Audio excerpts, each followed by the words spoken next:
ہر آدمی یہ سوچ لے کہ اس نے اپنے آگے کیا بھیجا ہوا ہے، جو اس نے آخرت کے لیے جمع کرایا ہے وہ کیا ہے، یہ غور کر لے وہ۔ واتقوا اللہ، اور پھر ڈر جاؤ اللہ سے۔ ان اللہ خبیر بما تعملون، فرمایا تم جتنے مرضی پردے ڈالتے پھرو، تمہارے رب کو تمہارے تمام کاموں کی خبر ہے، اسے پتا ہے تم کیا کرتے، وہ جانتا ہے۔ عزیز دوستو، بزرگوں اور بھائیوں، قرآن مجید نے دو چیزوں پر بڑا زور دیا ہے، ایک اللہ کو ماننا، اور اللہ کو ماننے کا مطلب ہے نبی پاک کو بھی ماننا۔ اللہ کو ماننے کا مطلب ہے کتابوں کو بھی ماننا، قرآن پاک کو بھی ماننا۔ لیکن دو باتیں آپ کو زیادہ ملیں گی، ایک ایمان، اور اس کے بعد سب سے زیادہ زور ہے ایمان بالآخرت پر، آخرت کو مانو۔ وَمِنَ النَّاسِ مَن يَقُولُ آمَنَّا بِاللَّهِ وَبِالْيَوْمِ الْآخِرِ وَمَا هُمْ بِمُؤْمِنِينَ۔ اللہ فرماتا ہے کچھ لوگوں کا دعویٰ ہے کہ ہم اللہ اور آخرت پر ایمان رکھتے ہیں، حالانکہ وہ ایمان نہیں رکھتے، دعویٰ کرتے ہیں، نفاق کا مظاہرہ کرتے ہیں، منافقت کرتے ہیں۔ جو اللہ کو ماننے والا ہوتا ہے اس کا رنگ اور ہوتا ہے، جس کو پتا ہوتا ہے قیامت کے دن اللہ کے حضور کھڑے ہونا ہے، اس کے اعمال یہ نہیں مانتے، کہتے ہیں ہم مانتے ہیں، پر مانتے، دعویٰ ہے کہ ہم مانتے ہیں آخرت کو بھی اور اللہ کو بھی، پر نہیں مانتے۔ قیامت قائم ہونا ضروری ہے،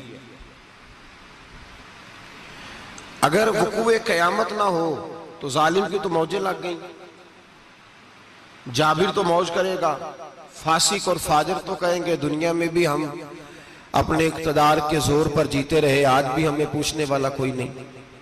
عقلاً نقلاً قیامت کا قائم ہونا ضروری ہے۔ قیامت قائم ہوگی تو مظلوم کو اس کے ظلم پر داد رسی کی جائے گی اور ظالم کو سزا ملے گی۔ ایک آدمی ساری زندگی دنیا کے اندر لوٹ مار کرتا رہا، دھوکہ فریب فراڈ کرتا رہا، اس کی راتیں شراب و کباب میں گزر گئیں، وہ مرے اور بات ختم ہو گئی، ٹھیک ہے موج کر کے چلا گیا۔ ایک آدمی ساری زندگی اس نے اللہ تبارک و تعالیٰ کی رضا کے لیے اپنی نظر کی حفاظت کی، زبان کی حفاظت کی، یہاں تک کہ دل کی بھی حفاظت کی، وہ بھی مرے تو معاملہ ختم ہو گیا۔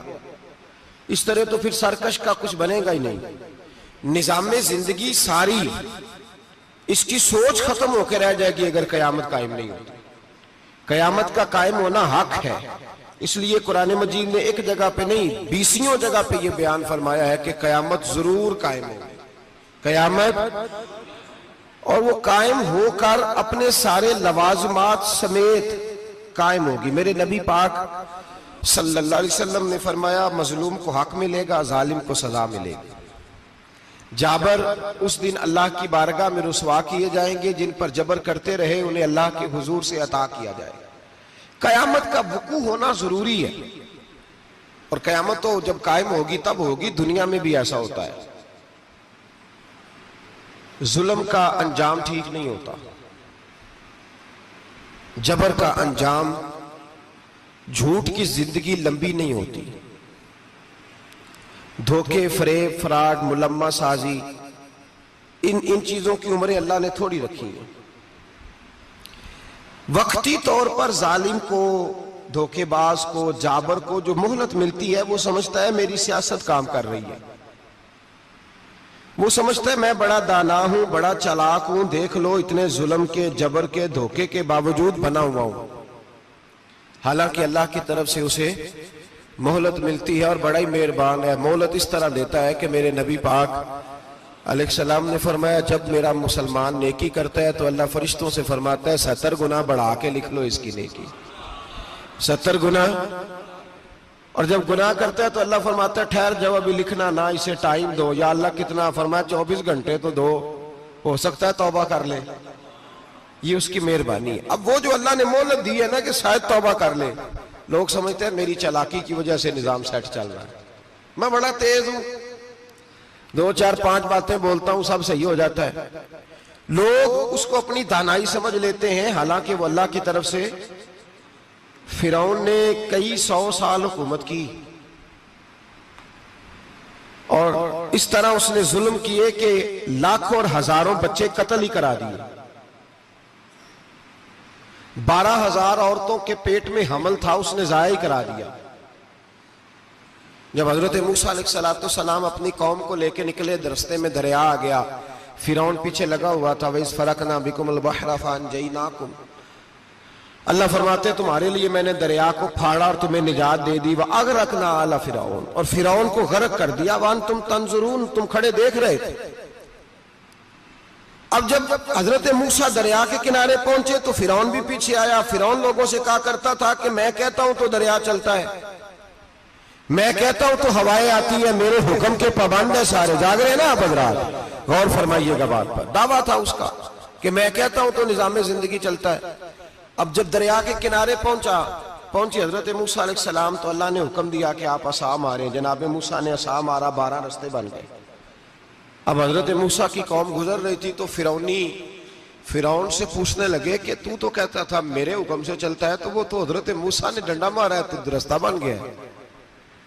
باز نہیں آتا انسان باز بہنے بڑے ہیں اس کے پاس، بڑی دلیلیں ہیں. جھوٹ سچ بول کے اپنے آپ کو مطمئن کرتا ہے، آخر دم تک تبدیل ہونے کو تیار نہیں ہوتا. دلیلیں گھڑتا رہتا ہے، بناتا رہتا ہے، شور کرتا ہے جان بوجھ کے.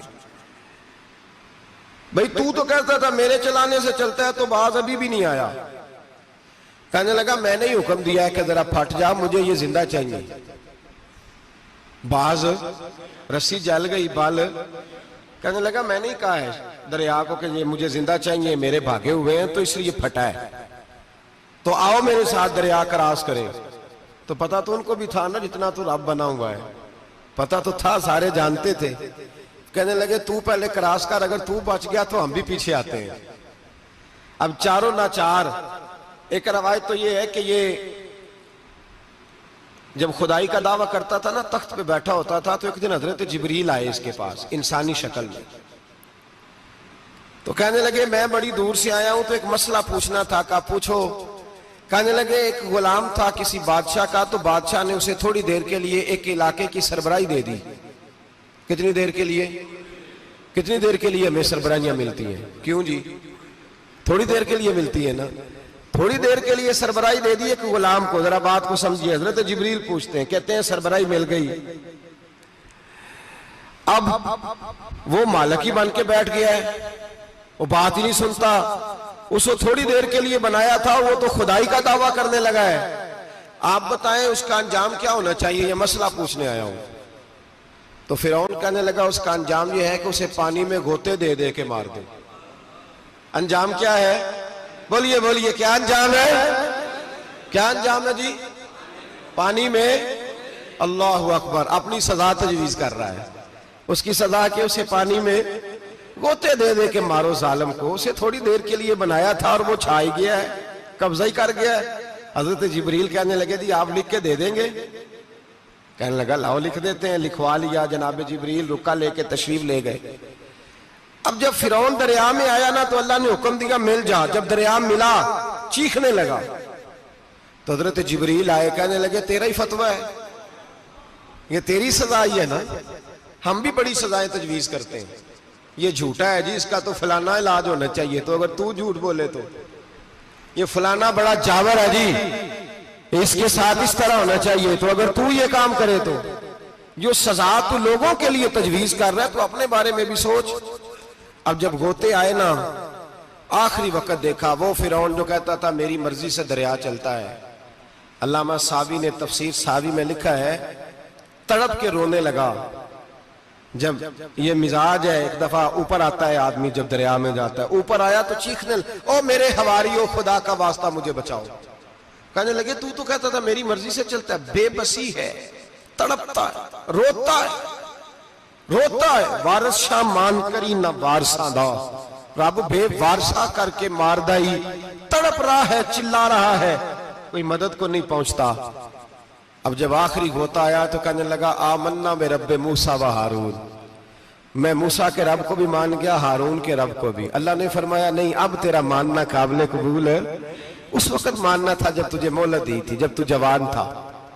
بڑھاپا آتا ہے، بیماری آتی ہے، جوان آدمی بیماری کا شکار ہوتا ہے تو کہتا ہے یا اللہ ایک دفعہ صحیح کر دے میں ساری پڑھا کروں گا، ایک دفعہ ٹھیک کر دے میں مسجد میں رہوں گا، میں اگلے سال اعتکاف بھی کروں گا، میں ساری تراویحیں پڑھوں گا۔ تو اس وقت پڑھنی تھی جب تجھے مہلت دی تھی، اس وقت پڑھنا تھا جب اللہ نے تجھے آسانی دی، زندگی دی۔ اگلا وقت یہ حال ایک کا نہیں ہوا۔ نمرود کو دیکھ لیں، حضرت ابراہیم علیہ السلام کو کہتا تھا میں رب ہوں، آپ نے فرمایا رب تو وہ ہے جو زندہ کرتا اور مارتا ہے۔ ایک موت کا قیدی بلایا، کہنے لگا ہاں بھائی کتنے دن رہ گئے تھے پھانسی میں؟ کہنے لگا جی پرسوں ہونی تھی، کہا جا تجھے آزاد کیا، لو میں بھی زندگی دیتا ہوں۔ ایک بے گناہ آدمی کو پکڑ کے قتل کر دیا، کہتا میں بھی مارتا ہوں۔ حضرت ابراہیم علیہ السلام کہنے لگے تو بیوقوفوں جیسی دلیلیں دے رہا ہے، چل اس طرح کر، میرا رب سورج مشرق سے نکالتا ہے، تو اگر رب ہے تو مغرب سے نکال کے دکھا۔ اب دلیل کا جواب کوئی نہیں تھا تو کہنے لگا پکڑو اور آگ میں ڈال دو۔ اللہ کے نبی کو آگ میں ڈالنے والا، یہاں ایک مچھر بیٹھا ہے، 400 سال حکومت کی اور خدائی کا دعویٰ کیا، یہاں مچھر بیٹھا تھا، چھینک آئی تو مچھر اندر چلا گیا۔ پہلے دربار کا ادب یہ تھا کہ جو آئے سجدہ کرے، اب اس کے سر پہ کوئی چیز مارتا تھا تو اسے سکون ہوتا تھا، مچھر تھوڑی دیر کے لیے اس کا دماغ چھوڑتا تھا۔ او بھائی یہ اس دھرتی پہ اللہ نے لوگوں کو نظارے دکھائے اور ہمیں سمجھانے کے لیے دکھائے، ہمیں تفکر کی، غور کی دعوت دی کہ دیکھ لینا، اپنے عمل کو پرکھنا۔ تمہارے عمل حضرت موسیٰ کے فرما برداروں جیسے ہیں، جناب ابراہیم کے فرما برداروں جیسے ہیں، یا بن کے بیٹھ گئے ہو؟ اب دربار کا ادب یہ ہے، بے بسی کا یہ حال ہے کہ جوتے لٹکتے ہیں دربار میں، جو آتا ہے جوتا کھینچتا ہے، اور ادب یہ ہے کہ 10 جوتے نمرود کے سر پہ مارو، اور 400 سال جوتے لگتے رہے۔ روتا تھا، جو آدمی آتا تھا منتیں کرتا تھا، کہتا تھا کہیں سے کوئی دوائی مل جائے گی۔ پاگلوں جیسی زندگی گزاری، پاگلوں جیسی سخت، وہ تو حساب وقوع قیامت تو حساب ہوگا ہی۔ یہاں لوگ پاگل ہو کے مرتے ہیں، معاذ اللہ، نفسیاتی مریض ہو کے مرتے ہیں۔ یہاں آخری وقت اتنا سخت آتا ہے کہ دنیا موت کی دعائیں مانگتی ہے۔ میرے بھائی جب انسان ظلم کرتا ہے تو بھول جاتا ہے کہ شاید مجھے پوچھے گا کوئی نہیں، جب وہ زیادتی کرتا ہے تو بھول جاتا ہے، جب وہ کسی کا حق کھاتا ہے تو وہ کہتا ہے شاید اس کا تو وارث ہی کوئی نہیں جس کو میں لوٹ رہا ہوں۔ لیکن جب اللہ کی پکڑ آتی ہے، حجاج بن یوسف ظالم تھا، اس نے اچھے کام بھی کیے تھے۔ قرآن پاک پر زیر زبر آراب حجاج بن یوسف نے لگوایا۔ محمد بن قاسم کو ہندوستان سندھ کے علاقے فتح کرنے بھی حجاج بن یوسف نے بھیجا تھا۔ ساری خوبیاں اپنی جگہ پر، ظالم بہت بڑا تھا۔ کسی آدمی نے اس کے سامنے کونے کی طرف منہ کر کے ساتھ والے سے بات کر لی تو کہنے لگا میرے خلاف کیا، اس کو لے جاؤ، 2 ٹکڑے کر کے واپس لے آؤ۔ توتی بولتا ہے نا، اقتدار، جب کسی کے ہاتھ اقتدار ہوتا ہے نا، وہ چاہے ایک گھر کا ہی کیوں نہ ہو، وہ 10 بندے فیکٹری میں کام کرتے ہیں اور جو ان کا مالک ہوتا ہے وہ کہتا میں مالک ہوں، مجھے مانو۔ جب تو صاحب اقتدار ہوتا ہے نا، جب تو سسر بن کے بیٹھتا ہے اور کسی غریب گھر کی بہو آتی ہے 2-4 تو کہتا میرا اقتدار ہونا چاہیے، جب میں کھانسنے لگوں تو ہر آدمی کے ہاتھ میں ٹشو پیپر ہونا چاہیے، جب میں بولنے لگوں تو بندھے ہوئے ہاتھوں سے ہر آدمی جی جی کرتا ہوا کھڑا ہونا چاہیے۔ جس آدمی کا، اور یہ کام بہو بھی کرتی ہے کئی دفعہ، وہ بھی کہتی ہے کہ تمہیں پتہ نہیں میں کتنا لمبا چوڑا جہیز لے کے آئی ہوں، جب میں سونے کے لیے اپنے بیڈ روم میں جاؤں تو خبردار بوڑھے بابے کو اجازت نہیں کہ وہ کھانسے۔ اماں کو چاہیے کہ اگر اس کو بڑی سخت پیاس بھی لگی ہے تو میرے سوتے سوتے باورچی خانے میں برتن نہ کھٹکھٹائے۔ جو جہاں بھی جس سٹیج پہ بھی بیٹھتا ہے وہ کہتا ہے کوئی نہیں مجھے پوچھنے والا، میں مطلق العنان ہوں۔ جوان بوڑھوں کا مذاق اڑاتے ہیں، سمجھتے ہیں شاید کبھی بوڑھے ہی نہیں ہونا، مذاق اڑاتے ہیں۔ تندرست لوگ بیماروں کا مذاق اڑاتے ہیں، شاید کبھی بیمار نہیں ہونا۔ حجاج بن یوسف ظالم تھا، ظلم کرتا تھا، زیادتی کرتا تھا۔ حضرت سعید بن جبیر ایک تابعی بزرگ تھے، اتنے بڑے بزرگ تھے کہ ساری رات نماز پڑھتے تھے، سارا سال روزہ رکھتے تھے۔ ایک دن انہوں نے منبر پہ بیٹھ کے کہا کہ حجاج ظلم سے باز آ جائے ورنہ اللہ کی لاٹھی بڑی بے آواز ہے۔ اللہ کی لاٹھی، اس کا کیا مطلب ہوتا ہے؟ اس کا مطلب ہے جب رب کی لاٹھی چلتی ہے تو اس کی آواز، جی اس کا پہلے کوئی پیغام وہ پہلے اعلان نہیں کرتا کہ تگڑے ہو جاؤ، لاٹھی چلنے لگی ہے. لاٹھی چلتی ہے پر اس کی آواز سمجھ آ رہی ہے میری بات کی؟ جمعۃ الوداع کے لیے تشریف لانے والے احباب خاص غور فرمائیے گا. حجاج بن یوسف کو پتا چلا کہ حضرت سعید بن جبیر نے میرے خلاف بات کی، بلا لیا. کہنے لگا تو نے میرے خلاف بات کی ہے؟ فرمانے لگے کی ہے. کہنے لگا تجھے پتا ہے میں قتل کر دوں گا؟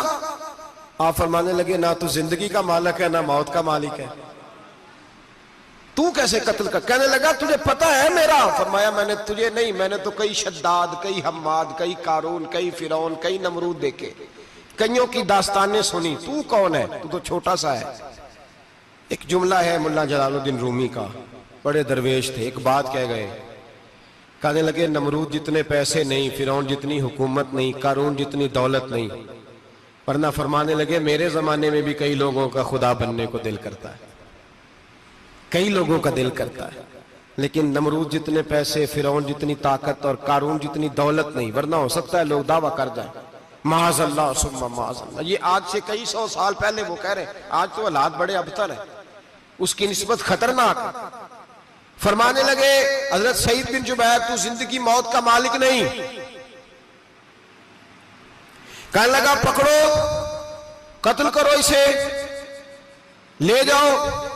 جب پکڑ کر کھینچ کر لے جا رہے تھے نا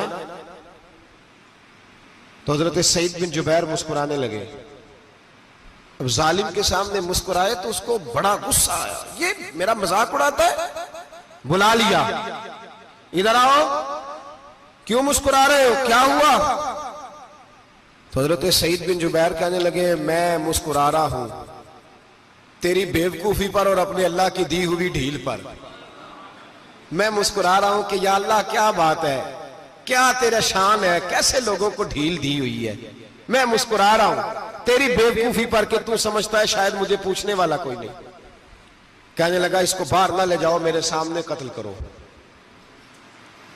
ٹھیک ہے جی.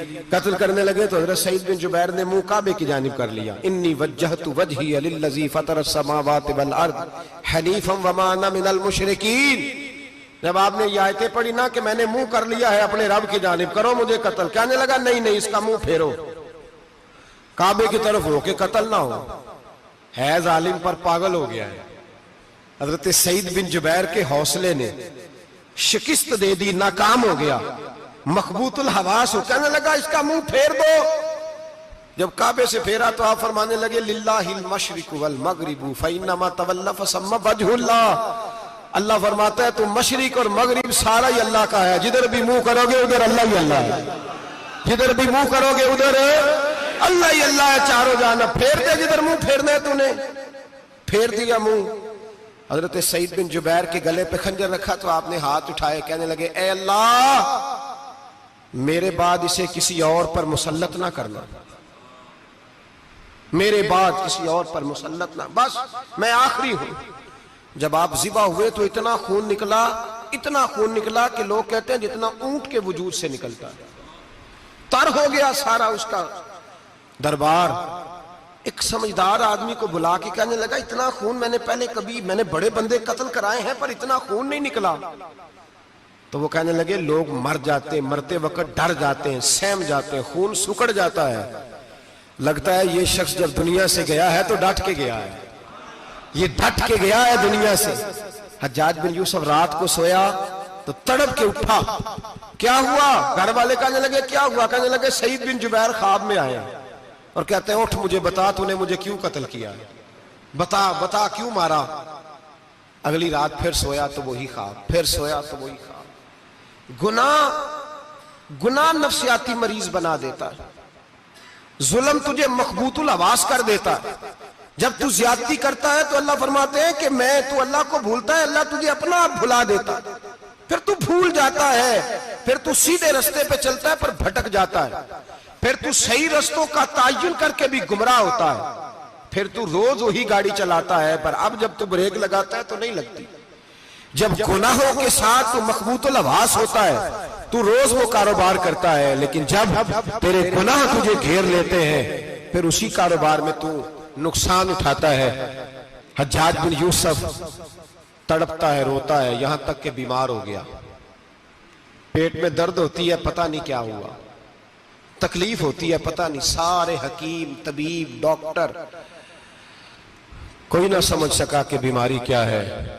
جو بیماریاں خدائی ہوتی ہیں ان کا لوگوں کو پتا، جو آزمائشیں رب کی جانب سے ہوتی ہیں وہ ڈاکٹروں کے ہتھے نہیں چڑھتی، جو تکلیفیں اللہ دیتا ہے ان کا حکیم طبیب علاج نہیں کر پاتے، مشکل، اور شفا اسی وقت ہوتی ہے جب اللہ دینا چاہے، اور جب رب بھی دینا نہ چاہے تو بڑے بڑے ڈاکٹر کہتے ہیں کہ ہمارے بس کی بات نہیں رہی۔ بغداد سے حکیم آئے، پیٹ دیکھا، کہنے لگے نہ تیرے معدے میں کوئی دقت ہے، نہ تیرے جگر میں، نہ کسی اور جگہ، ماجرا کیا ہے؟ ایک آخری علاج ہے، آخری، وہ کیا؟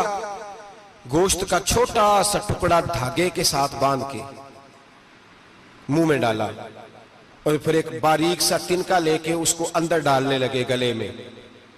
وہ گوشت کا ٹکڑا جب حلق کے اندر اتر گیا، اس حکیم نے واپس کھینچا تو کیسے ایسی بدبو آئی جیسی کبھی سونگی نہ تھی۔ جانور کیڑے مکوڑے لگے ہوئے باہر نکلے، اور جب دیکھا تو جتنے محل میں لوگ بیٹھے تھے چلاتے ہوئے نکل گئے کہ یہ کیا مصیبتیں ہیں۔ حکیم بھی اٹھ کے دوڑنے لگا، کہا تجھے کیا ہوا؟ کہنے لگے حجاج تیری بیماری زمینی نہیں، تیری مصیبت زمینی نہیں۔ کہا میری مرض تک تم کیوں نہیں پہنچ پا رہے؟ تو کہنے لگے لگتا ہے تو بد دعا کا مریض ہے، لگتا ہے تو ظلم کا مریض ہے، تو جبر کا مریض ہے۔ تڑپتا رہا، سسکتا رہا۔ ایک وقت وہ بھی آیا کہ گھر والوں نے کمرے میں بند کر کے تالا لگا دیا، دیوار سے ٹکرے مارتا۔ او بھائی، جو گناہوں کے بیمار ہوتے ہیں انہیں شفا نہیں ہوتی، جو ظلم جبر بربریت کے بیمار ہوتے ہیں انہیں سکون قلبی میسر نہیں آتا۔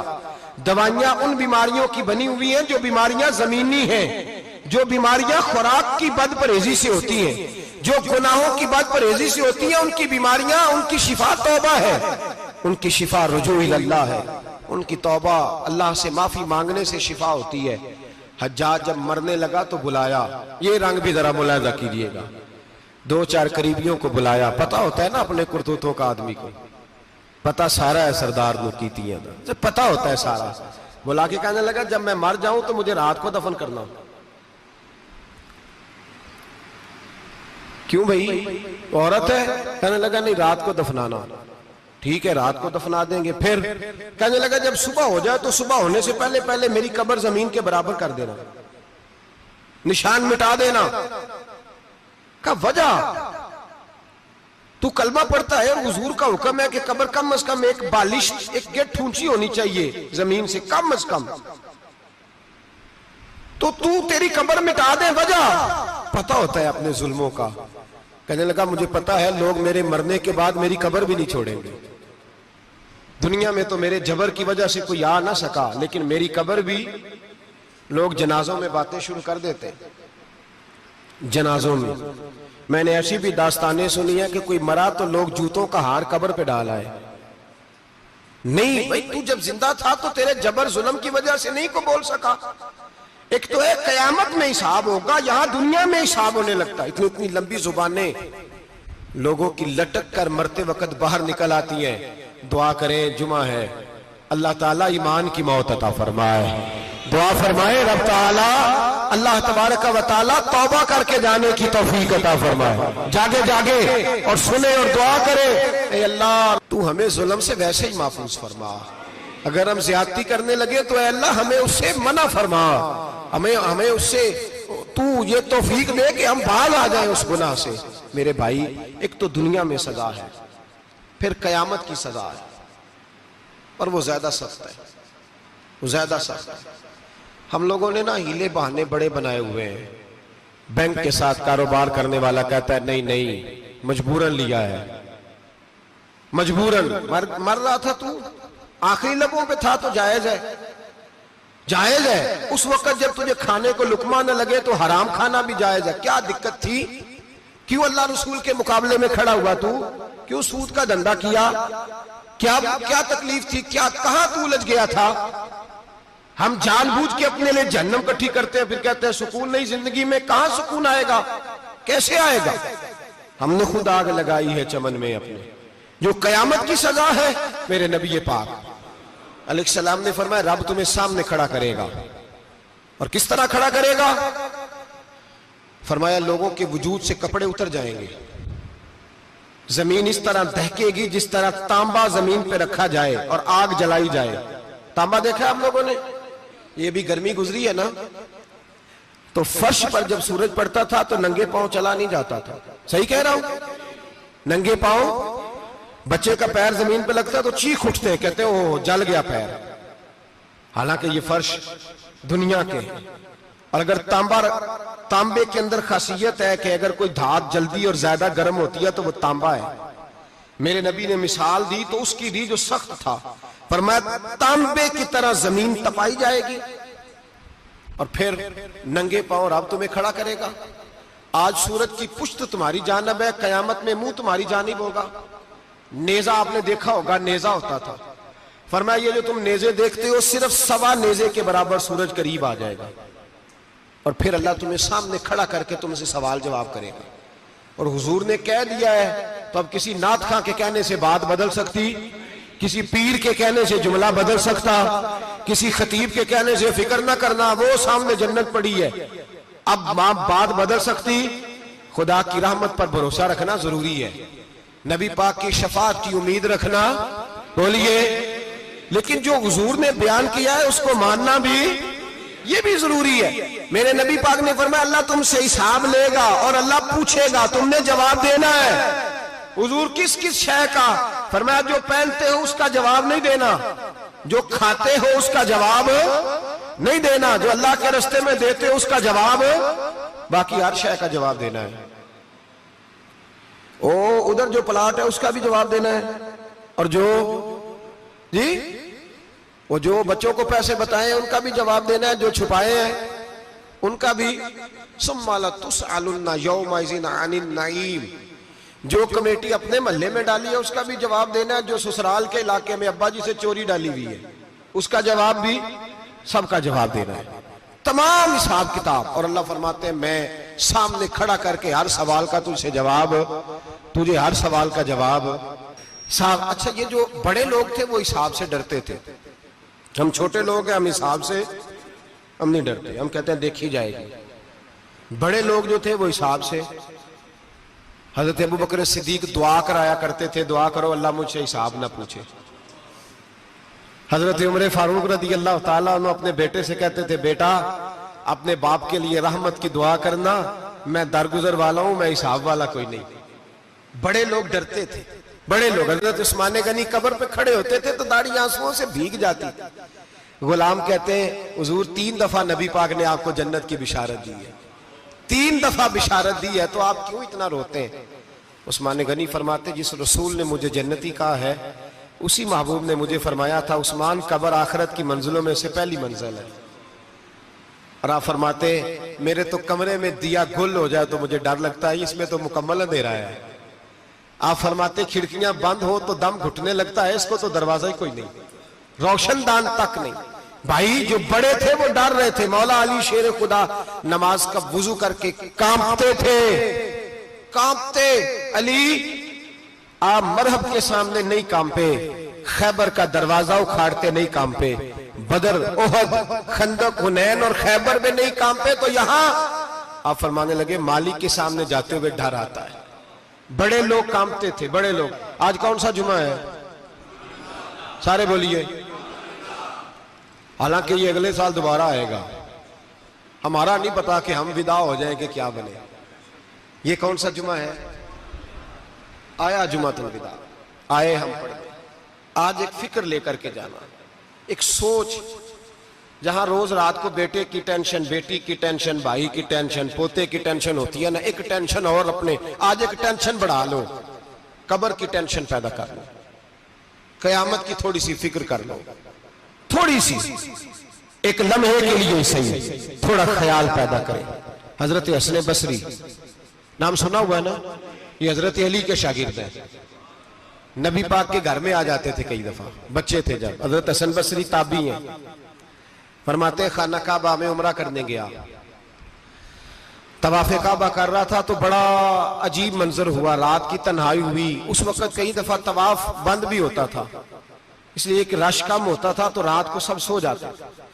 کہتے رات ذرا گہری ہوئی تو لوگ اپنا اپنا خیمہ لے کے جاتے تھے. اب تو ہوٹل ہے نا تو خیمے لگتے تھے, لوگ خیمہ لے کے جاتے تھے, جہاں جگہ ملتی تھی خیمہ لگا کے رہتے تھے. فرماتے میں رات کو سویا خیمے میں, ایک دردناک آواز آئی, میٹھی ہے دھیمی ہے پر درد بڑا ہے. کوئی رونے والا رو کے کہتا ہے اللہ حساب قیامت میں مجھ سے نہ لینا, اے اللہ تنہائی میں جتنا مرضی حساب لینا پر لوگوں کے سامنے نہ لینا. اور پھر کہتا ہے اللہ فضل تو تب کرے جب تو میرا حساب پوچھے ہی نہ. پھر چند منٹ گزرے تو پھر وہ رونے لگا, میرے کانوں میں آواز آئی, کہنے لگا اے اللہ حساب تو ان کا لیا جاتا ہے جو حساب کے قابل ہوتے ہیں. اعلیٰ حضرت کہتے ہیں نا رضا سے تو کیا حساب لے گا, رضا بھی کسی حساب میں ہے. اے اللہ میں قابل نہیں, مجھ سے حساب نہ لینا.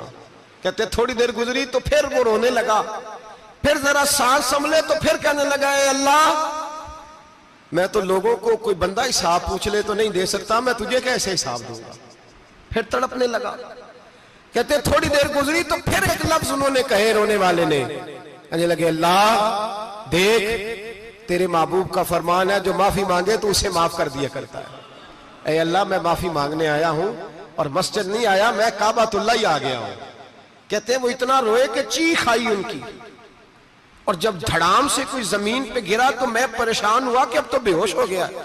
فرماتے ہیں میں زور سے اٹھا فٹافٹ اور اس شخص کی طرف بڑھا. میرے دل میں خیال ہے کوئی گناہگار ہے بیچارہ, تو چلو میں بھی دعا کرتا ہوں, اس کو کہتا ہوں بیٹے فکر نہ کر اللہ تیری مدد کرے گا. فرماتے ہیں میں گیا اس نیت کے ساتھ کہ میں کہوں گا چلو اٹھو تم بھی دعا کرو میں بھی کرتا ہوں, اللہ ہم سے حساب نہ پوچھے. کہتے میں گیا تو وہ شخصیت بے ہوش پڑی تھی, کالے سیاہ بال ان کے چہرے پہ بکھرے ہوئے تھے.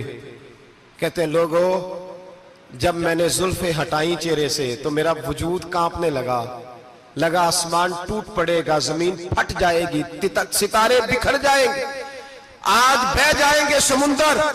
فرماتے ہیں میری چیخیں نکل گئی. یہ کوئی گناہگار تو نہیں, یہ تو حضرت فاطمہ کے پوتے امام زین العابدین ہے, یہ تو امام حسین کا وہ بیٹا ہے جو کربلا میں تنہا بچے تھے. فرماتے ہیں میں امام کا چہرہ دیکھا تو بھاگ کے آیا اور میں نے اپنی داڑھی ان کے پیروں کے ساتھ مس کی اور میں نے کہا حضور اٹھئے. امام اٹھے تو میں نے کہا شہزادے تیرے تو اشارے سے اللہ کئی گناہگاروں کو بخشے گا, تیری تو دعا سے اللہ بخشے گا, یہ کیا کر رہے ہو. تو امام زین العابدین کہنے لگے حسن بصری ادھر آ یار, ادھر آؤ بزرگو, میرے دادا کے پاس رہنے والے ہو, میں نے نا آج ہی سنا ہے کہ اس کا عذاب بڑا سخت ہے, آؤ میرے لیے دعا کرو, اللہ پاک مجھ سے حساب نہ پوچھے. کہا حضور نہ کریں. اب فرمانے لگے تجھے نہیں پتا کچھ چیزیں ایسی ہیں کہ رب نے اگر حساب پوچھا تو میں واقعی جواب نہیں دے پاؤں گا, چل کر میرے لیے دعا. کہتے میں نے ہاتھ باندھے حضور میں نہیں کرتا, اٹھا کہہ. فرماتے ہیں میں نے ہاتھ اٹھائے, میں نے کہا اے اللہ تیرے رسول کا شہزادہ ہے, یہ تیرے رسول کا شہزادہ ہے, یہ کہہ رہا ہے تو فضل کر. او بھائی جو بڑے تھے وہ تو تڑپتے تھے, سسکتے تھے. ابو علی ہیتی کہتے خانہ کعبہ میں پتھر پہ سر رگڑ رگڑ کے کوئی بوڑھا کہہ رہا تھا اے اللہ اول تو حساب نہ لینا, اور اگر لینا تو مجھے اندھا کر کے اٹھانا, میں تیرے نیک بندوں کے سامنے شرمندہ نہیں. اقبال رو پڑے. اقبال کچھ لوگوں نے لکھا ہے یہ آخری ربائی ہے ڈاکٹر اقبال کی, آخری. اس کے بعد شاید اس نے کلام نے کچھ سیرت نگاروں کا خیال ہے. اقبال مدینے کی طرف منہ کر کے کہنے لگے تو غنی از ہر دو عالم من فقیر, اللہ تو غنی ہے میں تو فقیر ہوں. روز محشر عذر ہائے من پذیر, اے اللہ اول تو میرا کوئی عذر قبول کر لینا محشر کے دن, اور اگر نہ کرنا ہوا اگر تمہیں بینم حسابم نہ گزیر, اگر ضرور ہی میرا حساب لینا ہے, اے اللہ اگر تو نے ضرور لینا ہے, اے اللہ اگر ضرور ہی لینا حساب, اول تو میرا عذر مان لینا, میری کمزوری پہ رحم کرنا, اے اللہ میرے بڑھاپے پر میری کمزوری پر رحم کرنا, اگر ضرور حساب لینا ہے از نگاہ مصطفیٰ پنہا بغیر, تو اے اللہ ذرا حضور کی نگاہوں سے اوجل کر کے لینا. اے اللہ مجھے شرم آئے گی میرے مصطفیٰ کریم فرمائیں گے میں تو تجھے ہر بات سمجھا کے آیا، ایک ایک جگہ تیری رہنمائی کر کے آیا، تو کیسے عمل کما، ذرا اوچھل کر کے از نگاہ مصطفیٰ پنہا بغیر، ذرا حضور کی آنکھوں سے اوجھل کر کے سائیڈ پہ کر کے لینا، میں